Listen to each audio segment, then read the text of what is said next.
Hi, everybody. Matt Bernie here, taking a look at the Rainbow Six mandatory payout on Florida Derby Day down at Gulfstream Park on Saturday afternoon. The sequence is races 9 through 14. The base bet is 20 cents. If you want to play, you can check it out over at DRF Bets. Head over to drf.com/join. Use the promo code TV150. You'll get a $150 sign-up bonus. No better time than now than to use that to dive in to this deep end in the Rainbow Six pool. The pool could ultimately be over $20 million as long as it doesn't get scooped up on Friday afternoon as this is being recorded. Fingers crossed that doesn't happen. Regardless, the pool has to go out tomorrow afternoon. Could be north of 20 million. Even if you are the smallest of small players, you have to try to get involved. So this Ticketmaker play for me that we're going to take a look at and go through these legs, this is more on the basic side. I'm probably going to take some liberties tomorrow afternoon and add some horses to it and maybe change some things, but this is a very, very basics kind of setup, the way that I would be looking at this sequence. Let's kick it off with race number 9. It's a maiden special weight affair, a mile and 16th on the turf course. These are 3-year-olds. A lot of big pedigrees in here, a lot of big connections, and a lot of horses that could certainly take a step forward from start 1 to start 2. As far as A's are concerned, I'm going to use the 2 Rhode Island, the 3 Outback Bob, the 5 CC Rider, and the 7 Art Collection. Art Collection, according to the DRF Clocker report, showed some big early speed in his most recent workout, and you can see that it was a bullet half-mile drill. I think he's going to be very, very dangerous in here. I thought it was a premature move down the backside from Javier last time. One of the uncharacteristic sort of head-scratcher rides from Javier, in my opinion, because I think he does everything correct. You get Leperoux aboard. If this horse is forward, he's probably going to be tough in here. CC Rider, to me, is just a curious play because whenever Velasquez and Matz team up together, they usually click at a big, big number. The pedigree would suggest that turf is no problem, and Michael Matz during this meet has successfully taken horses going from dirt to turf, so I want to use that horse at 15-1. Outback Bob, you get Jose Ortiz aboard for Ralph Nick's second-time start. They're going from maiden claiming up to maiden special. It's one of my favorite moves. It shows that the connections really think that they have something, and they, you know what, maybe we got away with one early on. We want to keep this horse, and we think he can run.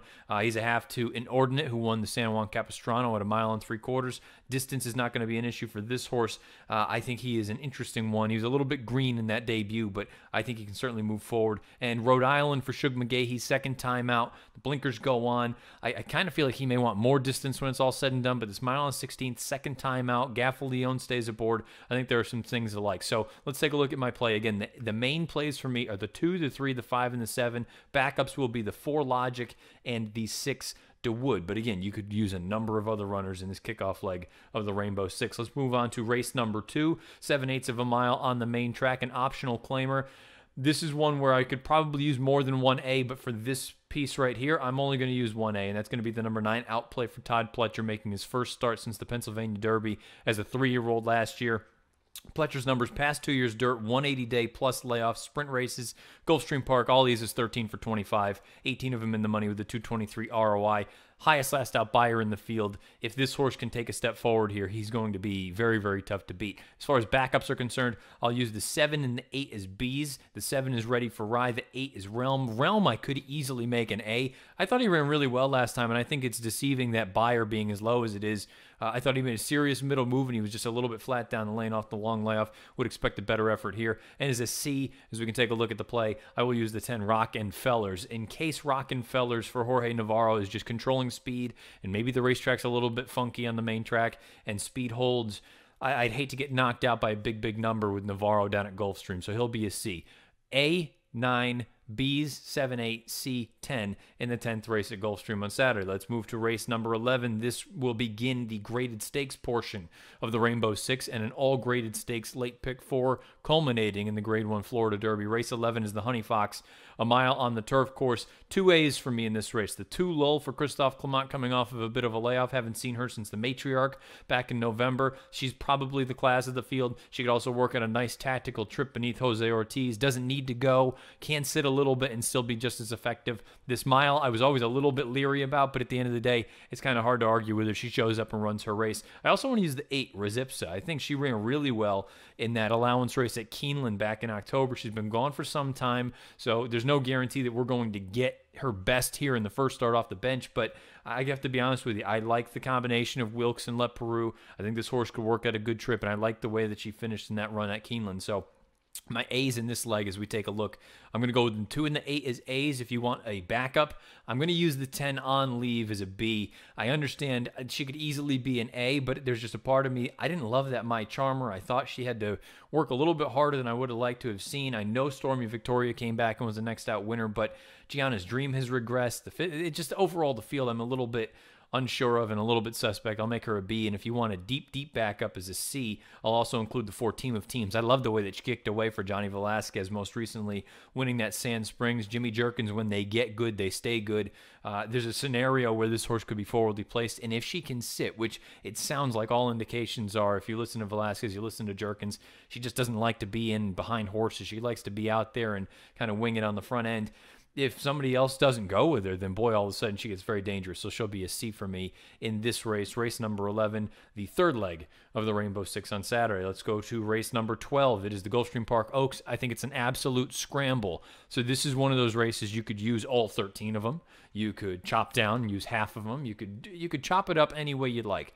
I'm going to go with 2 A's. The number 4, Cash. She had a really difficult trip in the Devona Dale. I think she's better than that. The maiden special weight race would suggest that she's better than that. I want to use her and give her the benefit of the doubt. I'm also going to use a big number, and this is the horse that I use as far as the DRF Bet spot play is concerned for Saturday afternoon. You can find that video on video.drf.com as well as the Daily Racing Forms YouTube channel. I'm going to use Marab in here. I thought she ran really well on a speed-friendly racetrack coming from off the pace in the Suncoast Stakes at Tampa Bay Downs on February the 10th, the day you needed to be forward to get the job done. She came from well out of it. That was her first start going 2 turns on the main track. Now they add blinkers. As long as she doesn't get completely outrun, and there should be plenty of pace for her to run at, I think she's interesting at a big number. So I'm going to go 4-12 as A's. As B's, I'm going to go with the 5 in here, Daisy. Blinkers also go on for her. Same race that Marab is coming out of that Suncoast. Feel like maybe she's a little bit more tactical in a race like this than Marab could be. And with the blinkers on, if she can stay close but not get involved in a duel early, she could certainly be dangerous. And I'm also going to use the 9, Princess Warrior, for Kenny McPeak. Came back in the Here Comes the Bride. That was a turf race going a mile and 16th off of a long layoff. It just kind of felt like it was a nice prep. When you look the way that she ran, she came out with a little bit of interest at the end, but it just feels like, and you see that those first 4 starts of her career, they were all on dirt. I wonder if it was just a means to an end. Let's get some fitness into her and have her ready to go for a race like this. So my B's in this race will be the 5 and the 9. My A's will be the 4 and the 12. Let's go on to race number 13. It's the Pan American, 1.5 miles on the turf course. There is a big horse in here that I think a lot of tickets, particularly the smaller ones, will be singling. And you know what? Some of the bigger ones will even be singling as well. That's the number 8, Sadler's Joy. For this exercise, I'm going to have him as my only A.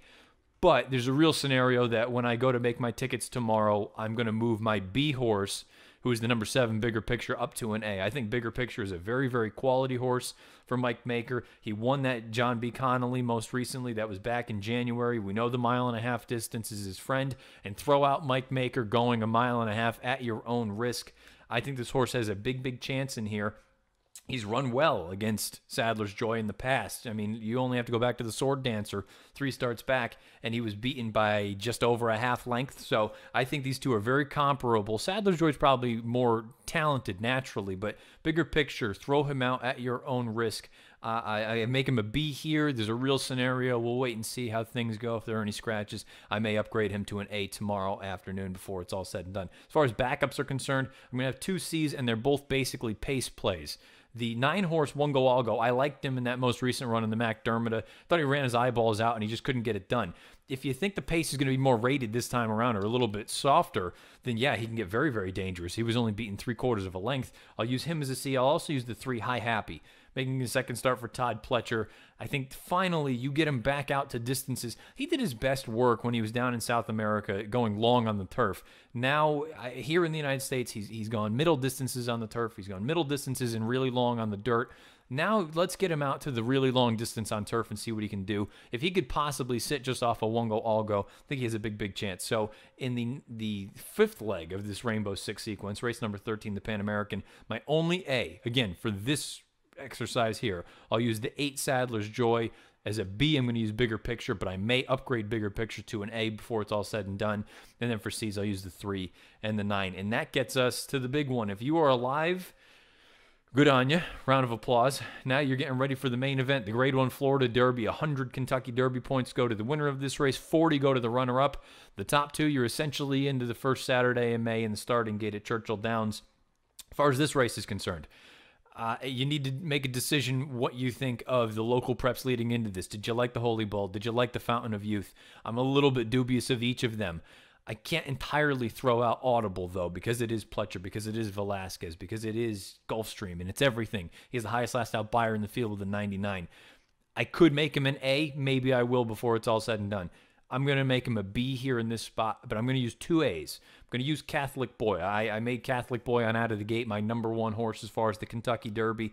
I kind of feel like Jonathan Thomas, this has been the plan all along. Let's get him here ready to go.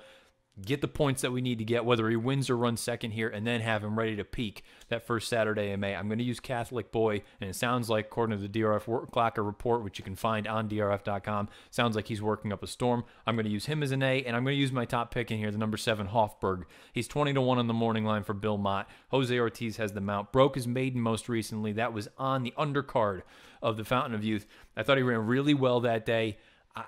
He was wider than wide throughout. This is just not a move that Bill Mott normally makes. This is a very, very confident move for a trainer that's usually very, very conservative and only tests them when it's time to test them. He's testing them here. He's throwing them into the deep end. My only A's in the Florida Derby as of right now, as of this recording on Friday afternoon, I'm going to go with the 6 Catholic Boy, the 7 Hofburg, and my lone backup will be the #8 Audible, the winner of the Holy Bull earlier in the meet. It's a tremendous sequence. It's going to be a tremendous day of racing. Get up early, look at Dubai, watch all the World Cup action, and then get ready because right as the World Cup is wrapping up, we're going to be diving into the stakes action down at Gulfstream, Hallandale Beach. The Rainbow 6, it's a mandatory payout, has to go. 20 cents is the base bet. Again, DRF bets, if you're looking for a place to play it, no better place. Head over to drf.com/join, use the promo code TV150. You get a $150 sign-up bonus. The sequence itself is races 9 through 14, and you want to make sure that you're ready to go and you're in before it's all said and done. It has to go, all of it. No matter how big the pool is, could easily be over $20 million. Scheduled post time for race 9, the kickoff leg of the Rainbow 6 at Gulfstream Park on Saturday afternoon is roughly, and you know why we're saying roughly 3:34 Eastern. Good luck.